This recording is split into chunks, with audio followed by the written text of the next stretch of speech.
नमस्कार, मैं हूं विशाल। एक बार फिर से आप सबका स्वागत है। मामला बरेली का, जहां एक महिला का दावा है कि उसने भारतीय जनता पार्टी को वोट किया, जिसकी वजह से उसे घर से बाहर निकाल दिया गया और उसे ट्रिपल तलाक की धमकी दी जा रही है। पहले देखिए वो महिला क्या बोल रही है, उसके बाद इस महिला की पूरी सच्चाई मैं आपको बताता हूँ।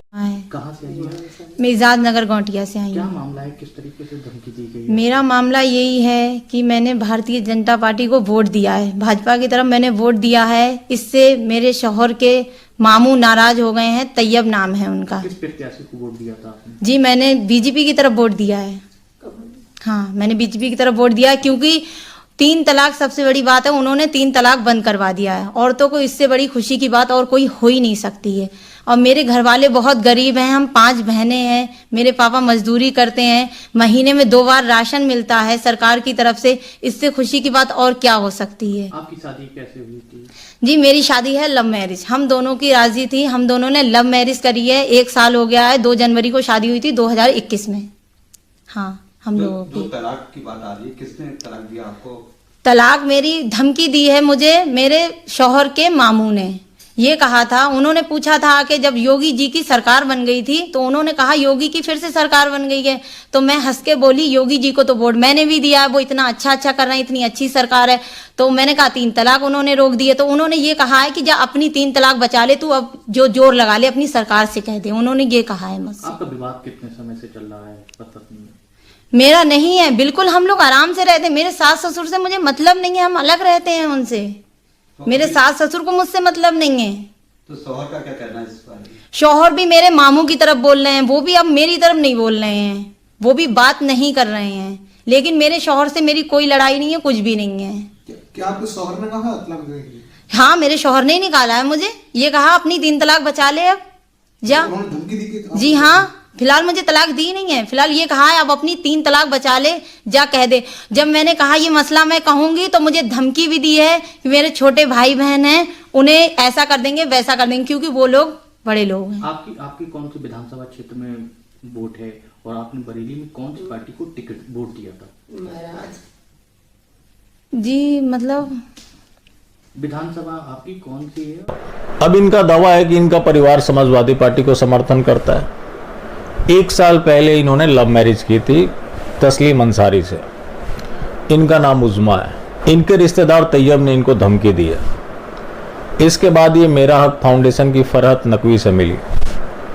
फरहत नकवी वही मुख्तार अब्बास नकवी की बहन। मुख्तार अब्बास नकवी के बूथ पर बीजेपी को 2 वोट मिले। मतलब मुख्तार अब्बास नकवी के परिवार वालों ने भी बीजेपी को वोट नहीं किया। लेकिन इस महिला का आरोप है कि इसने बीजेपी को वोट किया, जिसकी वजह से इसे घर से बाहर निकाल दिया गया। मेरा हक फाउंडेशन की फरहत नकवी इनकी मदद कर रही है। मौलाना शहाबुद्दीन की प्रतिक्रिया आई।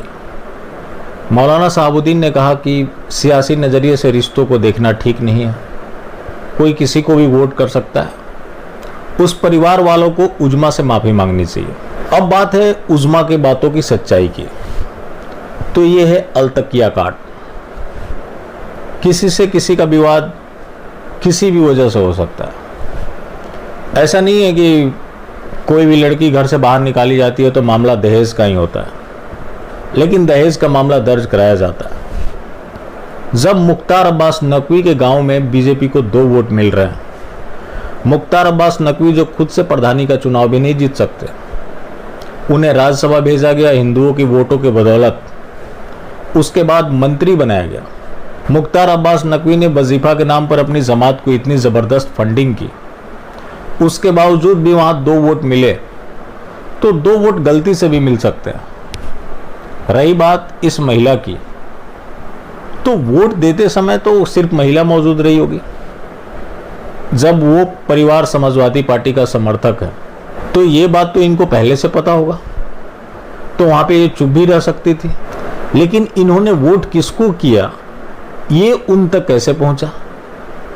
तो यही है अलतकिया कांड। अब बीजेपी की सरकार बन गई है।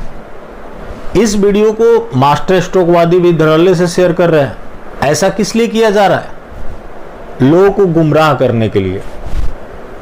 कि परिवारें बीजेपी के नाम पर बट गई है, जो कि सब उम्मत के लिए लड़ रहा है, लेकिन परिवार बट गया है। क्या वहां पे सीसीटीवी कैमरे लगे हुए थे जो उसके परिवार वालों के पास एक्सेस था कि उन लोगों ने देख लिया? तो यही अलतकिया है, जब कोई रास्ता न सूझे तो अपनी स्ट्रेटजी बदल दो। मौलाना भी इस तरह की बात करने लगे कि कोई किसी को भी वोट कर सकता है। फरहत नकवी भी आ गई। फरहत नकवी ने बीजेपी को वोट किया या नहीं किया, ये सवालों के घेरे में है, लेकिन वो इसके समर्थन में आ गई, इनकी सहायता करेंगे। लेकिन वोट किसी ने नहीं किया। अब कोई विवाद रहा होगा, उसको इस चीज से जोड़ देना कि ये बीजेपी को समर्थन कर रही थी, उसको वोट की, इसकी वजह से इन्हें घर से बाहर निकाल दिया गया। अब ट्रिपल तलाक की धमकी दी जा रही है। ऊपर से उन्होंने धमकी भरे लहजे में कहा है कि बीजेपी हमारा कुछ भी नहीं कर सकती। तो सबका मिशन एक है, सभी अपने अपने तरीके से काम में लगे हुए हैं।